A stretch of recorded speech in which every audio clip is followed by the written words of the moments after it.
والصلاة والسلام على من لا نبي بعده أما بعد أعوذ بالله من الشيطان الرجيم بسم الله الرحمن الرحيم إنما يأمر مساجد الله من آمن بالله صدق الله العظيم. محترم مسلمانانو مرګرو، دا الله احسان دی، دا الله کرم دی چې الله د دین د اشاعت لپاره مختلفې لارې او مختلفې طریقې جوړې کړې دي. خلک هم والله پیدا کوي چې هغوی د الله د دین خدمت کوي، ځایونه هم والله الله پیدا کوي چې په هغې کې د الله د دین خدمت کېږي. یو د هغه ځایونو نه جوماتونه دي چې په هغې کې عبادت کېږي، په هغې کې د دین خدمت کېږي. یو د هغې نه دا جومات دی چې دا جومات دا ځای الله خوښ کړی و د عبادت دپاره، په دې کې جومات جوړ شو. په دې کې زموږ محترم ورور شیخ مولانا نور احمد دین صاحب هغوی خپل همت کړی دی، محنت یې کړی دی او دا جومات پای تکمیل ته ورسېده. موږ د هغوی مشکور یو. ما نن هغوی له دعوت ورکړی و چې تاسو راشئ او د دې جومات افتتاح تاسو په خپله وکئ او بیا به انشاءالله اختتامي دعا کوو. زه هغوی له دعوت ورکوم چې هغوی د دې جومات افتتاحي او څو کلمات ووایي او د دې جومات افتتاح وکړي.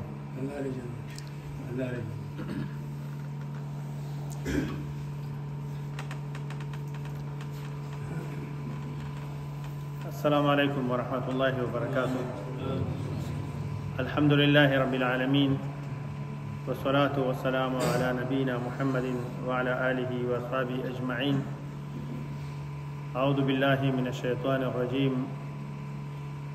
بسم الله الرحمن الرحيم. في بيوت أذن الله أن ترفع ويذكر فيها اسمه يسبح له فيها بالغدو والآصال رجال لا تلهم تجارة ولا بيع عن ذكر الله وإقام الصلاة. الآية. فضيلة الشيخ شيخ القرآن والحديث أبو أيمان حفظه الله ورعاه او پگو طلباو عزیزو، په مسند د ابي اسامه کې یو حدیث دی. رسول الله صلی الله علیه وسلم فرمایي او د سند په لحاظ سره محقق عصر شیخ البانی حسن کړی،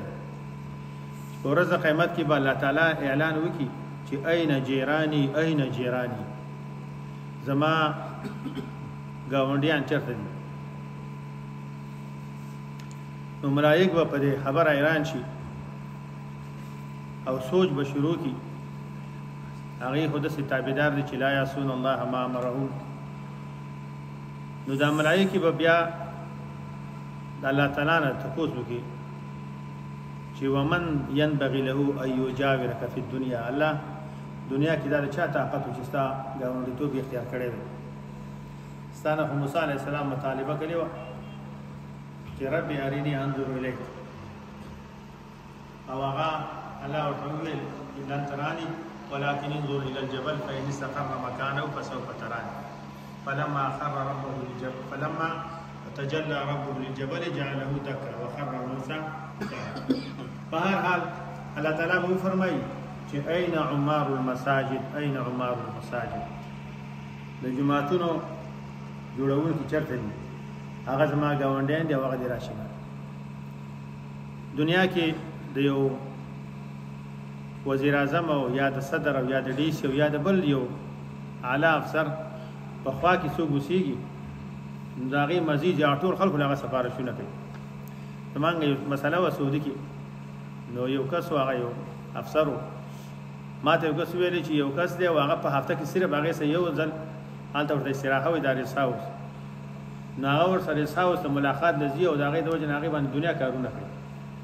سفارش یې مني وي. دا لوی سعادت چې د الله تعالی ګاونډیتوب اختیار کړي. او هغه څوک دي؟ نو الله به وفرمایي چې د جوماتونو جوړونکي څوک دي؟ د جماعتونو جوړون کې موږ دوه قسمه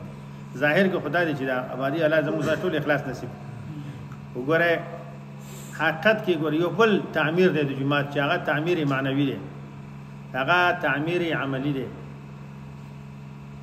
او هغه تعمیر حقیقي دی چې هغه په عبادت او د قران او د حدیث په درسونو باندې آبادی نو شیخ صاحب ماشاء الله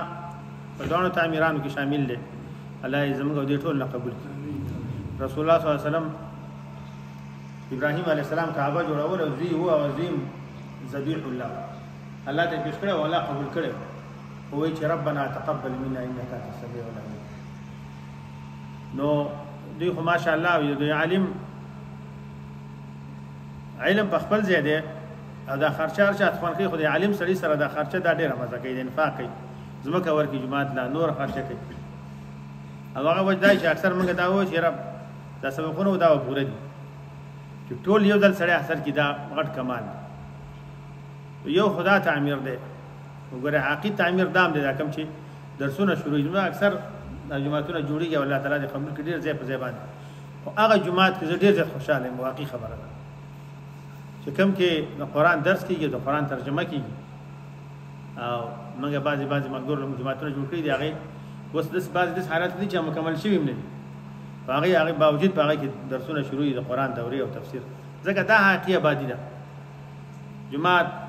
وان المساجد لله فلا تدعوا مع الله احدا جومات جوړ کړی د خدای ته پسې ورشي په هغې کې به د غیر الله ته چغې ویلی کېږي یا رسول الله او یا الله او یا محمد وغیره وغیره نو